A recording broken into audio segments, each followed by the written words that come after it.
maintaining my looks all that time. But there you go. Special thanks to the 312th Army Band who came from us from Lawrence, Kansas. Thanks for coming in. So if you're from Kansas, that's your band back there. Cool. Thanks for helping out. Special thanks to Captain Pope, Colonel Soames, for giving me the opportunity to speak today.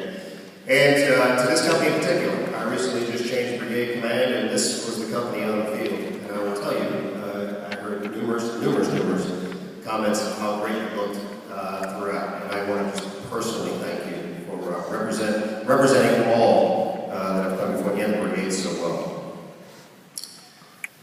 Mom, Dad, husband, wife, girlfriend, you done good. You done real good. There was a time, maybe about, I don't know, 26 weeks ago, a little bit nervous. Son or daughter or whatever, I signed up and you're like, I'm not too sure about this. And some of you are like, absolutely, get him out of here. But when they left, you really weren't too sure. But I hope today you're as proud of them as I am. And I know that you were very, very proud of them. Being a soldier is special. The proudest moment I've ever had is putting on this uniform. The most difficult one I'll ever have is to take it off. The soldiers are so very, very special because they represent such a small slice of our society. A society consumed with Lady Gaga, Lindsay Lohan, Kanye West, Snooki, and every other piece of crap known to man.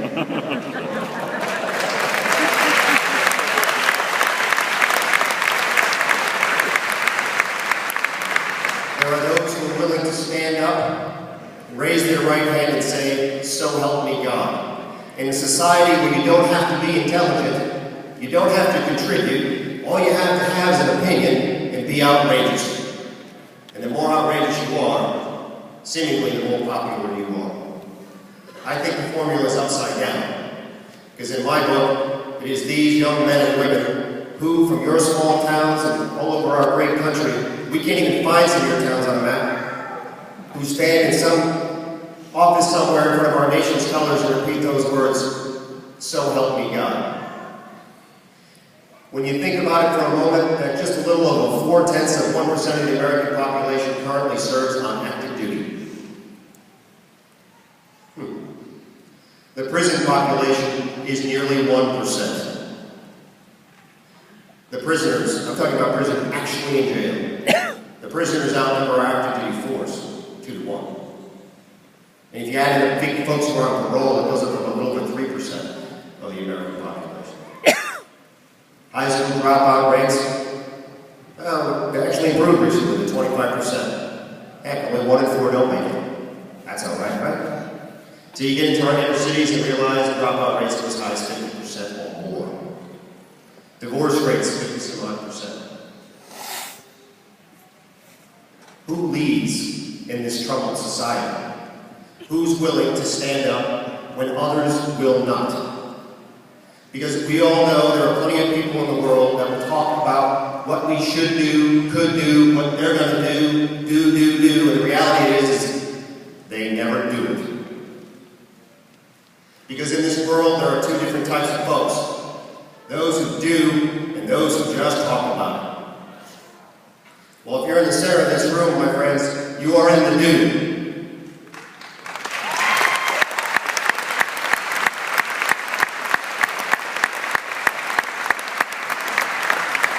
Because talk is cheap. Amazingly enough, Gaga, Lindsay, Kanye, they're never going to sit beside you.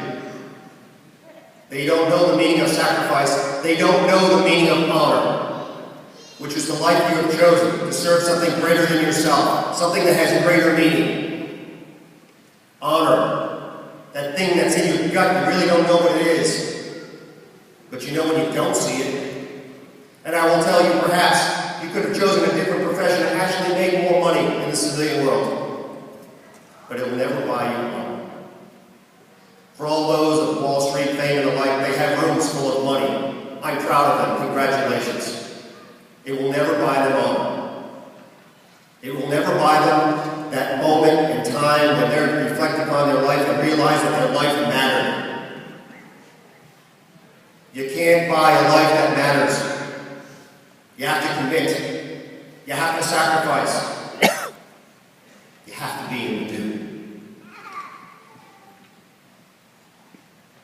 And when you put on that uniform, you know you have a name tag. One has your family name, and I know your family's very proud of you. But it's that tag across from you that I want to talk to you about for a moment that says U.S. Army. The most trusted institution in the United States is the U.S. military. When you put on that uniform, you represent everyone who's ever worn it. Those who served, who perhaps stood up in the audience today, those who served many years ago who are now black and white photos on walls, history books, those who served and still lie in foreign nations. You represent them. So it is a heavy burden that you carry with you when you wear that uniform. Stand tall, stand proud, and remember who you represent. It's far more than your family that you're representing today. It is the United States Army. From Valley Forge to the trenches of World War I, the beaches of World War II, Korea, Vietnam, and every conflict we've ever been involved with, you represent them. That's a pretty tall order. More importantly, you're a combat medic. Everything that this organization is, the whole Amen Center and School, is focused towards you. Because let's be real. There is someone that you went to basic training with, or like perhaps even from your hometown that currently serves, that perhaps may find a moment in time where a tragedy befalls them. Will you be ready to answer? You and now your life-saving skills, will you be there ready to answer? Because if you are, great. But if you fail in that moment, a soldier is lost, a family is destroyed, and dreams vanish. So will you be ready? Well, I have no doubt by the percentages recently spouted that you will be.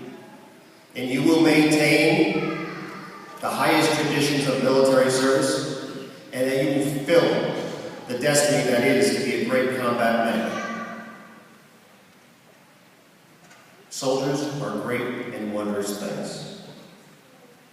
Private Copenhagen. Where are you? Stand. Private you didn't want to stand.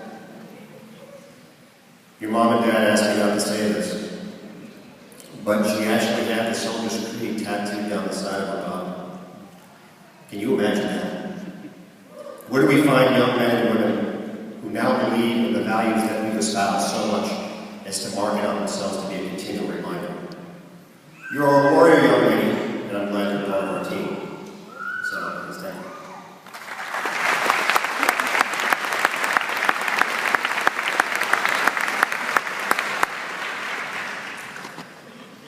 As you leave here, you'll be challenged, because there'll be those who will set the wrong example for you. They will lead you astray. And Private Blaesing, I know you're sitting right up here from Wisconsin, don't leave it to karma. He told me he was going to leave it to karma. Don't. Make it happen. You're in charge. This Army will give you back everything that you put into it. If you asked me back in 1984, as I won the rank of PFC, and if I've ever stand in front of the formations that I've had the privilege to stand in front of, I would have never believed it. But if you're willing to work hard, stay disciplined, stay focused, you can get anything you want out of this Army.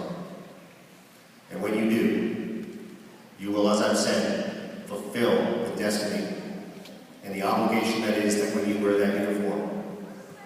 And you will, in the finest traditions, represent everything that is right with America. Make no mistake about it. You are the very best our nation has to offer. I am proud to serve with you. Cool.